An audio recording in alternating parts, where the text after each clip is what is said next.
Tu te crois libre? Alors explique-moi pourquoi ton agenda est dicté par une machine qui vibre dans ta poche, pourquoi tu souris quand tu ne veux pas, et pourquoi tu passes ta vie à attendre le week-end comme un prisonnier attend sa libération conditionnelle. La liberté intérieure, quel magnifique slogan, poli comme une pierre lissée par des doigts tremblants. On s'y frotte pour se rassurer. On l'exhibe quand le monde grince, on la susurre quand tout menace d'exploser. Mais à l'épreuve du réel, ce mantra se fendit comme du plâtre humide. Qui peut se vanter d'être maître de soi autrement que dans un poste motivant? Socrate boit la ciguë par liberté, il obéit à la cité, à une dramaturgie morale, à un système de valeurs qu'il ne veut pas trahir. Bouddha se libère, il renonce, s'arrache, se vide jusqu'au silence. Liberté ou évacuation d'incendie? Tu rêves d'éveil, mais tu refuses de perdre tes lumières décoratives. Tu n'aimes pas la liberté, tu aimes l'idée rassurante qu'elle pourrait t'aimer. Nous proclamons mon choix, ma vie, mon corps, mon destin avec l'enthousiasme d'un jingle. Regarde de plus près. Tes options sont calibrées, tes préférences prédictibles, ton goût sculpté par des machines à désir. Pourquoi ce vêtement? Parce qu'un algorithme a mis d'accord ton œil et ta peur de déplaire. Pourquoi 8 heures assis? Parce que l'école t'a dressé à confondre docilité et mérite. Étienne de la Boétie t'avait prévenu. La servitude peut être volontaire.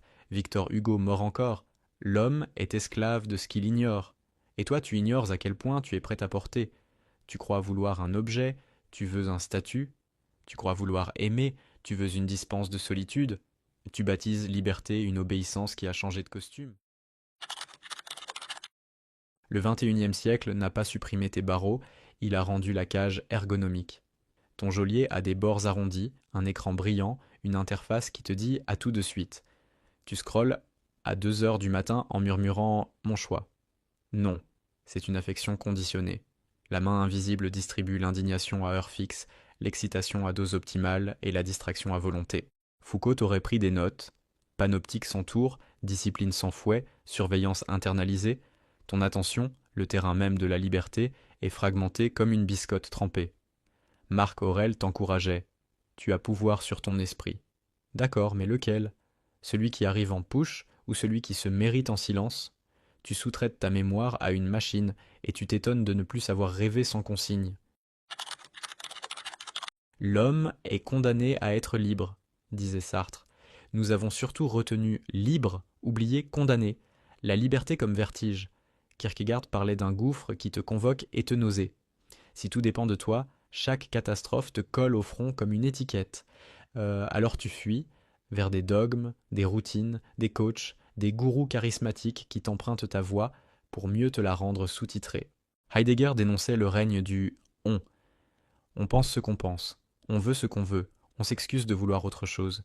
Tu dis je choisis ce maître, l'ironie parfaite, l'obéissance brandie comme certificat de liberté. Tant que quelqu'un décide pour toi, l'angoisse se tait, et tu appelles ça paix intérieure comme on baptise un sédatif? Schopenhauer ricane encore. L'amour est la ruse de l'espèce. Tu crois vénérer une singularité? Tu joues une partition génétique. Nous deux contre le monde. Oui, jusqu'à ce que le monde s'invite dans vos factures, vos familles, vos fatigues. Roland Barthes décrypte l'amoureux en funambule, pris dans un tissu de cygne, en attente éternelle d'un signe qui sauve. Simone de Beauvoir rappelle que la liberté est située. Qui paie le coût invisible du couple? Qui interrompt sa trajectoire? Qui s'amincit pour que l'autre s'étende? Aimer, c'est choisir ses chaînes, dit-on. Et toi, lesquelles aimes-tu porter au point de les appeler ma nature? L'amour te rend meilleur quand il te rend plus vrai. Il te rend esclave quand il exige que tu te rendes aimable. Le moi n'est pas maître dans sa propre maison. Tu veux protester, mais tes lapsus signent déjà l'aveu. Tes répétitions ne sont pas des malchances, ce sont des rituels qui échouent avec constance. Lacan ajoute sa cruauté brillante. Le désir est désir de l'autre. Tu veux être voulu et tu organises ta vie comme une vitrine. Chaque matin, tu revêts l'assurance comme un uniforme. Ensuite, tu rationalises tes pulsions en PowerPoint.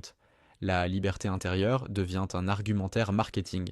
Ce que tu as fait par compulsion, tu l'expliques par conviction. Te connais-tu? Tu connais surtout la meilleure version racontable de toi-même. Isaiah Berlin te donne deux mots, liberté de et liberté pour. On te garantit la première, on te laisse te débrouiller avec la seconde. Tocqueville pressent un despotisme doux, un pouvoir maternant qui infantilise à force de protéger. Arendt rappelle que le pire surgit quand chacun délègue sa responsabilité à une procédure qui ne porte pas son nom. Voter, oui, mais entre quoi et quoi? Entre des nomenclatures d'intérêts maquillées en vision. Ta citoyenneté devient un service client. Tu notes, tu râles, tu consommes de l'opinion. Es-tu libre quand tu confonds participation et performance, engagement et posture, vigilance et veille? Marx dit opium. Nietzsche annonce la mort de Dieu et te laisse seul avec des idoles plus efficaces, nation, race, marché, progrès. Kierkegaard, lui, insiste sur le saut, foi contre calcul, choix qui risque. Simone Weil exige l'attention comme prière, Pascal t'aligne son pari qui n'a rien d'un cadeau. La question n'est pas crois-tu, mais que fait ta croyance à ta liberté? T'endort-elle avec un script rassurant ou t'oblige-t-elle à répondre de toi devant plus grand que toi? Tu dénonces le dogme chez les autres, puis tu te fabriques une orthodoxie personnelle à l'échelle d'un compte Instagram. L'athée qui adore ses données n'est pas plus libre que le dévot des reliques. Weber t'a laissé la cage d'acier. Tu l'as meubé façon Scandi minimaliste. Taylor a découpé tes gestes. Tu as découpé tes rêves. Graeber a nommé les emplois absurdes. Tu les as rendus indispensables avec des tableaux de bord luminescents. Marx t'avait prévenu. Aliénation. Aujourd'hui, on appelle ça engagement.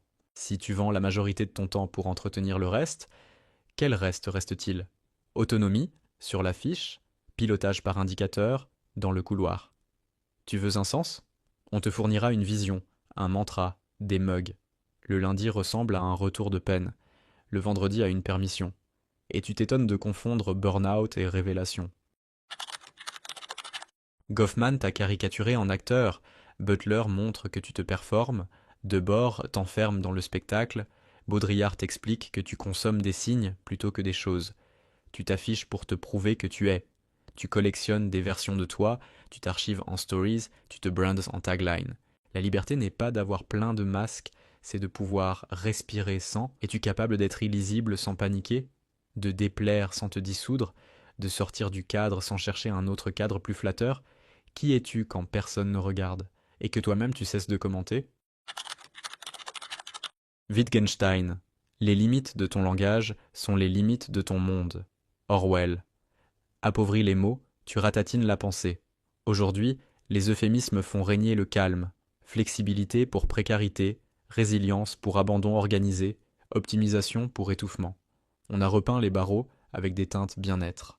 Quel mot te manque pour penser ta propre émancipation?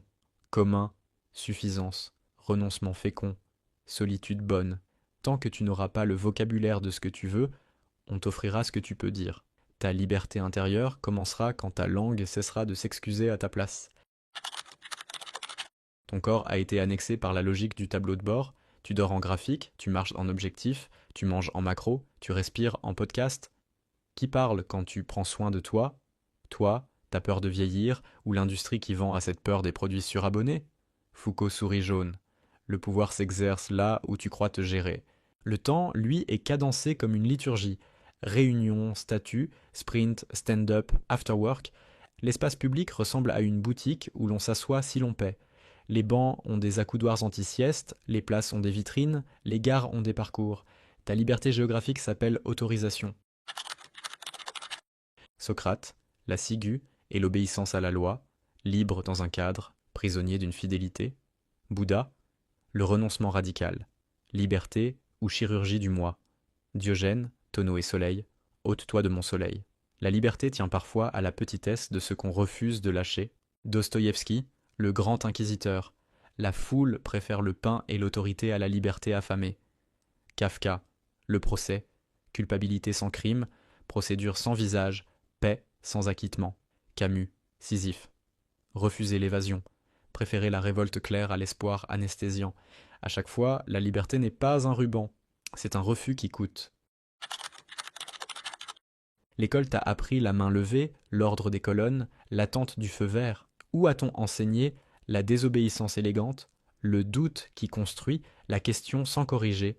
L'art te libère quand il exige, il t'endort quand il flatte. Tu veux des œuvres anesthésiantes, pas des blessures fécondes. La mémoire, enfin, ne te libère pas des chaînes, Elle te donne le plan. Oublier, c'est se rendre disponible à la manipulation du lendemain. Veux-tu être conforté ou transformé? Veux-tu être consolable ou debout? Veux-tu te souvenir assez pour refuser poliment de répéter? Tu réclames des hacks. Encore un catéchisme en liste. Voici des gestes pauvres, non rentables, non instagrammables. Rester assis jusqu'à ce que l'ennui te lâche avant que tu le lâches. Dire un non propre chaque semaine à une opportunité sale. Marcher sans écouteurs jusqu'à entendre tes propres questions.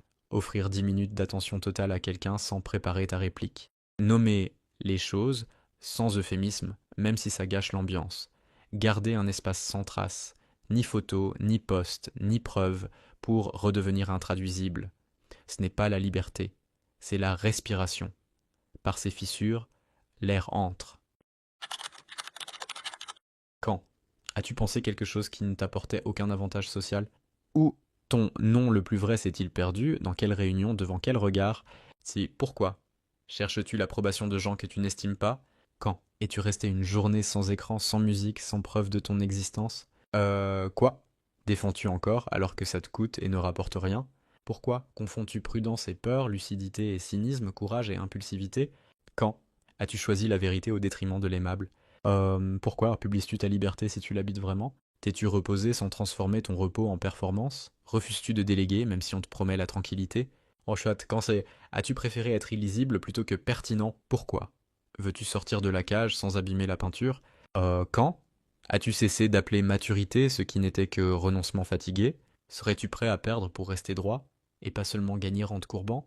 Donc ça tire de nos mantras, petit glossaire de la servitude chic. Masse, flexibilité, capacité à casser sans bruit. Résilience.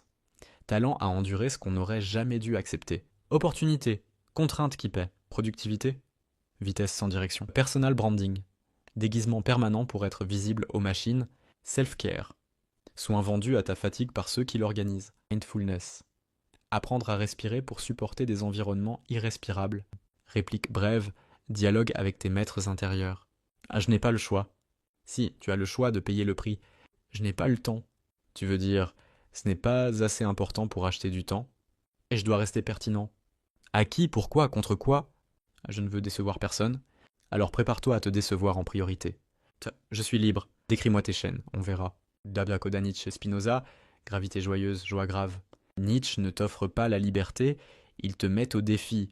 Aimer ton destin, même quand il grince. Spinoza ne te rend pas souverain, il te rend compréhensif. Connaître la nécessité, c'est la seule façon de ne pas la subir en tremblant. La liberté tragique n'est pas de tout contrôler, c'est de cesser de mentir sur ce qui te tient et de choisir comment tu tiens. Accepte que tu n'es pas la source. Deviens un cours d'eau qui sait sa pente. Cette humilité n'est pas une capitulation, c'est une prise. Conclusion. Pas de ruban, une colonne. Alors, es-tu maître de toi-même? Non, pas comme dans les brochures.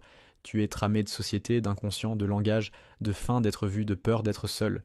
La liberté intérieure est souvent un calmant premium. Mais il reste une chose pauvre et haute.